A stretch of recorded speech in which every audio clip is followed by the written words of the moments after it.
Okay, my dear students, now we are back to our history session. So let us go to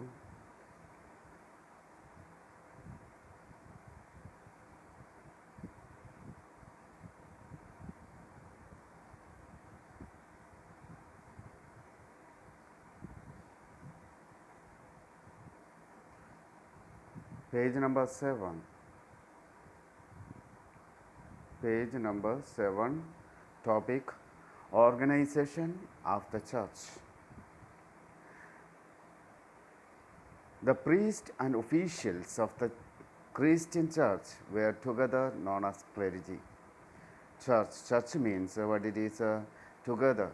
Altogether, priests plus officials plus common people. This all together we can say so church. Now, what do we mean by clergy? Clergy comes under the part of a priest as well as officials.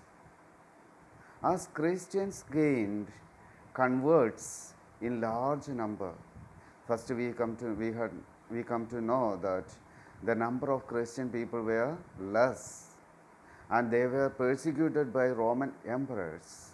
But after or from the time of Constantine I, then what had happened? He accepted, the emperor accepted Christianity as an official religion of Rome. From there onwards, what had happened? Christianity started to grow. Its number of members got growing as Christianity gained converts in large numbers. The organization of Christian church became increasing complex. Churches were usually situated in urban centers. Now, early time, what was the situation? The churches, they were usually situated in an urban center, not in a rural area.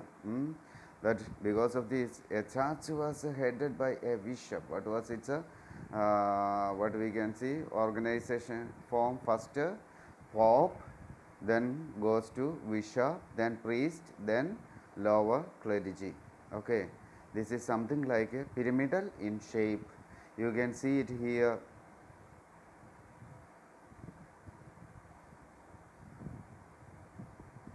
Here, pope, bishop, priest, and lower clergy, and something like a pyramid in shape. Do you understand what I say? So, now let us see.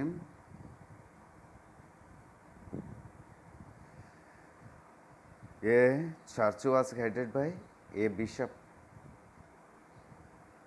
Then below bishop, there were priests.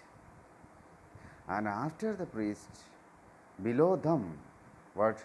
The lower clergy, I mean common people.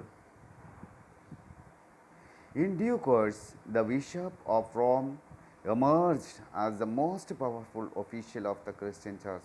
After some time, what had happened?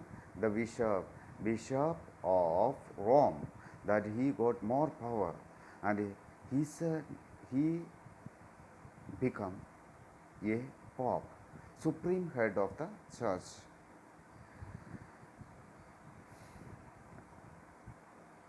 He came to be called the Pope.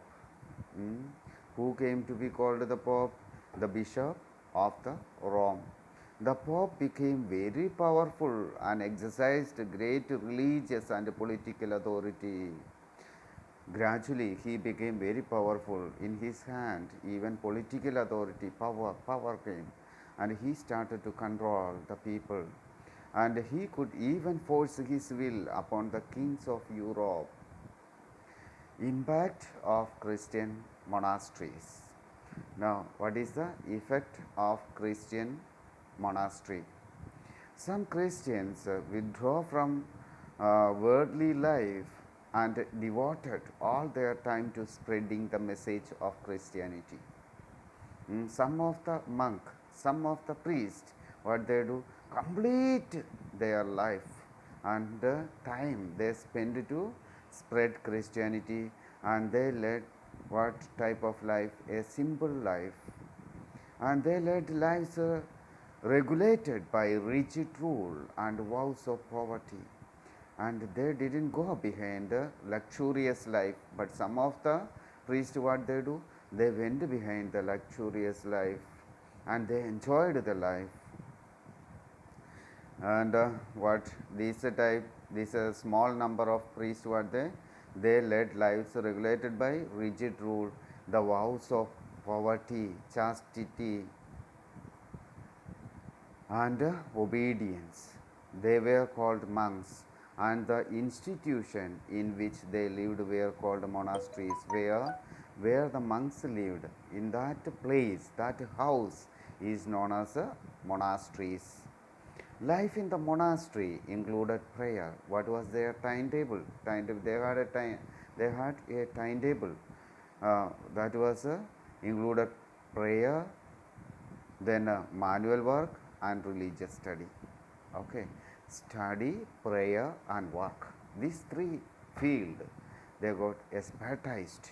We can say the monks get an example by doing manual work, and he is promoted the idea of dignity of labor, and they showed by their life to the people that the dignity of labor, and they promoted the idea of dignity of labor. The monks were trained to look after the weak, and they got a training to forward to looking after the weak people, the sick people, as well as the poor people. And so they did missionary works below between the common people, and they also received education and preserved ancient knowledge. And not only they got a training to look after the poor one, weak one, and the sick ones, and they got education too. And for a long time, after some time, what had happened?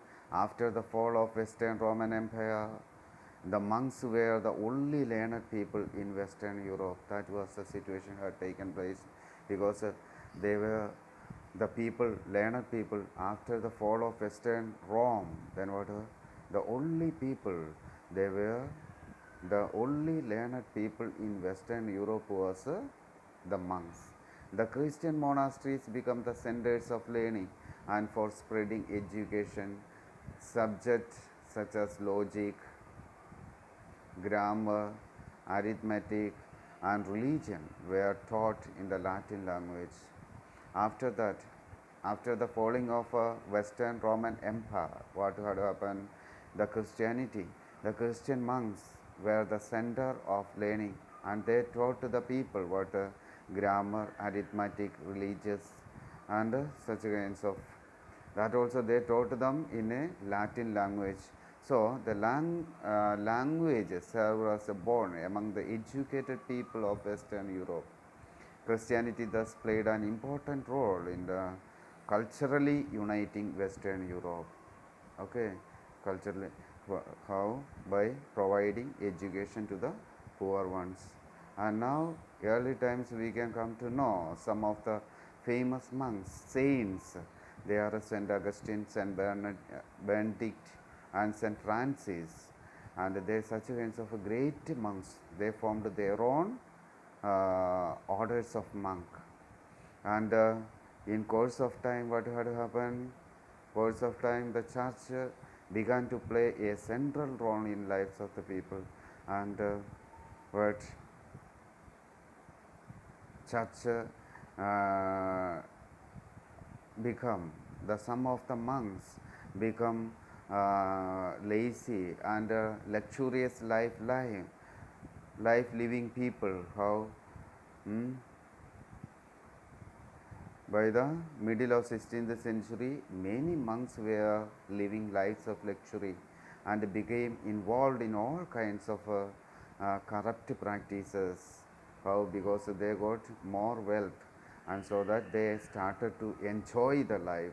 That is what happened in a middle century. So